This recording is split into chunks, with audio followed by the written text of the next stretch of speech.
क्या जाने अहिंसा, जो लाठी लेके तो ट्रेनिंग देते हैं, आज लाठी की जगह बंदूक और रिवॉल्वर आ गए। बैठ जाइए, बैठो, चुप करके बैठो।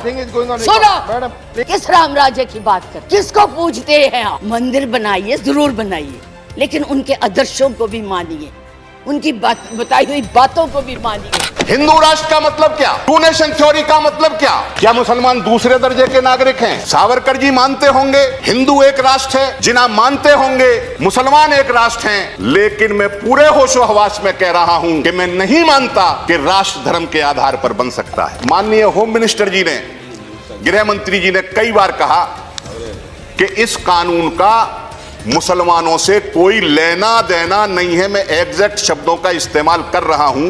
क्यों साहब, हम इस देश के नागरिक नहीं हैं? मुसलमान इस देश के बाशिंदे नहीं हैं?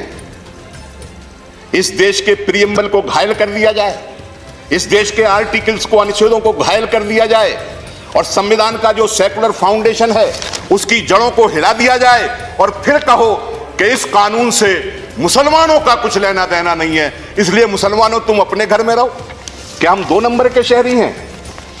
क्या मुसलमान दूसरे दर्जे के नागरिक हैं? हालात आज ये हो गए कि हम कपड़ों से पहचानते हैं। अड़ोस पड़ोस देख लीजिए, जो मजहब के नाम पर मुल्क बने, आज उनकी क्या हाल है। अरे वो तो एक भी नहीं रह पाए, भाषा मजहब पर भारी पड़ गई। बांग्लादेश हमारे यहाँ जो परिस्थितियां सर उठा रही हैं, उन सर उठाने वाली परिस्थितियों पर कब्जा करना होगा। हमारे बिहार के एक मंत्री हैं, मैं नाम नहीं लूंगा, बात बात पे वो मंत्री महोदय कहते हैं कि पाकिस्तान चले जाओ, पाकिस्तान चले जाओ। तो पता नहीं वो मंत्री महोदय डेली कागज लेके बैठते हैं, उसको पाकिस्तान भेजो, उसको पाकिस्तान भेजो। अरे हम सबको भेज दोगे पाकिस्तान, तो मंत्री जी आप किसके मंत्री रहोगे? आपका इलाका खाली हो जाए। 70 साल में उपाध्यक्ष जी हमने पाकिस्तान का इतना नाम नहीं लिया जितना ये 6 सालों में ले रहे हैं। हर बात के लिए पाकिस्तान, हर बात के लिए पाकिस्तान। और आज बात करते हैं कोई भी आपके प्रधानमंत्री के खिलाफ, आपके गृह मंत्री के खिलाफ, उनकी नीतियों के खिलाफ बोले, वो देशद्रोही हो गया है।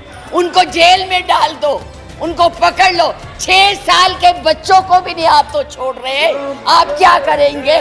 Political power is never permanent. Every political power has an expiry date. व्यक्तियों का, विचारधारा का एक एक्सपायरी डेट। अरे हमने तो वो दौर देखा था, सोवियत रूस कभी खत्म ही नहीं हुआ, खंड खंड हो गया। हमने वो लोग देखे थे जिनके बारे में लोग कहते थे कि इनके राजपाट में सूर्य कभी डूबता नहीं। सर, उनका सूरज ऐसा डूबा